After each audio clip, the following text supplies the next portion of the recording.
Welcome friends to one more kind of resource that we can create using H5P. So what you need to do is go to Google, type H5P and you get the very first site, H5P. If you are a first time user, then you will have to create a free account. But you have already created your account in H5P, then you will want to log in. And what you will do next is content, where you will say creative content. You will see the various options in content available to you. You have used drag the words. So now this time, let's try using dialog cards. Now in dialog cards, if you wish, you can have a look at the tutorial and the example. If not, this will directly lead you to how to create dialog cards. So we are creating dialog cards about animals. So I have given the title there as animals. Now the heading, this is optional. So special features of some animals. Now the mode, whether you want these normal or whether you want these to be repeated. I want them normal. I will tell the task description, and my task description is to recognize the animal. What I'll be doing is I'll be giving some feature about the animal. The picture of the animal also will come, and the child has to guess the name of the animal. So let us start with the first dialog box. The first dialog box that I'm going to add is that of a bat. So but my hint for that will be a flying mammal. The answer for that will be bat.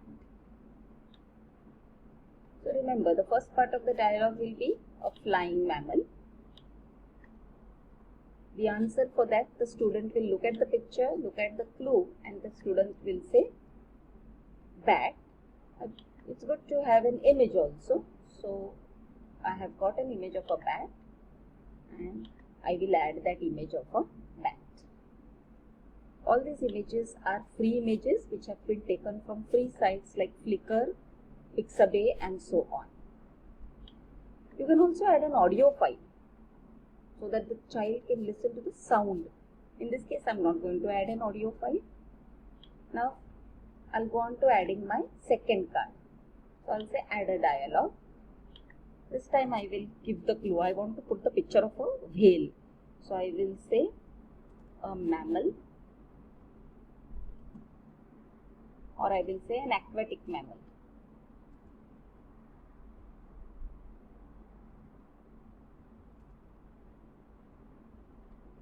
And my answer for this is whale. Then I will also give a picture of a whale. So I'll add. Make sure that all these pictures etc. are downloaded and kept there for easy access. Now I'll add.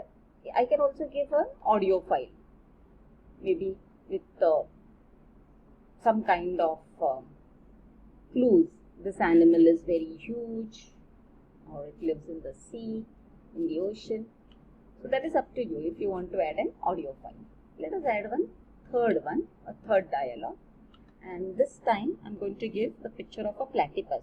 So its speciality is it is an egg-laying mammal. So I put that as the speciality, and the answer is platypus. You can very well see that all the dialogues have changed. Okay, there is a spelling mistake in the first one. I will change that before I save it. We will add an image here, and that's the image of a platypus. So my 3 cards are ready. I can just go to my first card and make the minor change that I want to make because I have made a spelling mistake. Okay. Yes, so my change has been made. You can immediately see the change has come even there.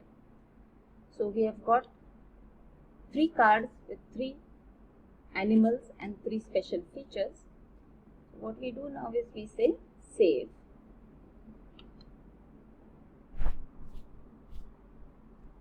And let us view it first. Before we decide to send it to our students, we should view. So in view,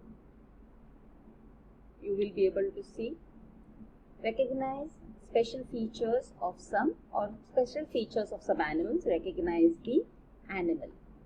So the student will recognize the animal by looking at the picture as well as by getting some information about that animal. So the information is there, flying mammal, and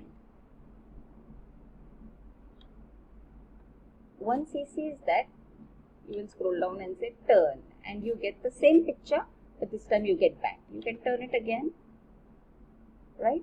So this way you have completed card number 1. Now let's go on to card number 2. An aquatic mammal. So your clue comes first, and what you need to do is turn, and the child will say it is a whale. You can turn it any number of times. An aquatic mammal, whale. Let's go to card number 3. An egg-laying mammal. The child has to guess the answer. If not, the child can turn and see that the answer is platypus. So in this manner, he can even retry all the animals once again. So yes, our feature is working, and no right or wrong answers. Whether the child is right or wrong, he will only know, or she will only know, on turning the card. So this is good when you have small children who need to recognize animals, and along with recognition they also learn something more about. It could be an animal, it could be a personality. So you put the picture of a personality, some features, and the name of the personality. It could be a monument. You put the picture of the monument, tell some special features, and then the child learns about the name of the monument. If you want to edit, then you go to edit and you can do the same. If you are happy with your creation, then you need to share this with your students. So you go back to my account, and when you come to my account, the latest that you had created, namely on animals, will be right on the top, and your learning resource is ready now. Now all you need to do is you need to share that link with the learner. So for that, go to all your content, go to the content.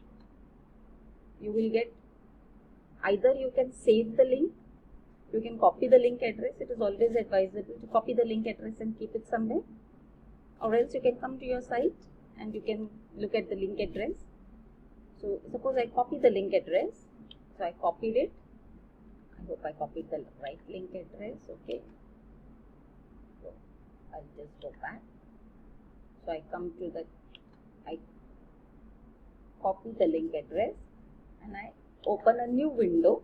You can see this is a new window, and I'll put the link address, and it immediately takes me to the cards which I have to recognize by looking at the clue that is given. I'm sure this is a very interesting game, and you can think of multiple ways to use this in different subjects. Thank you.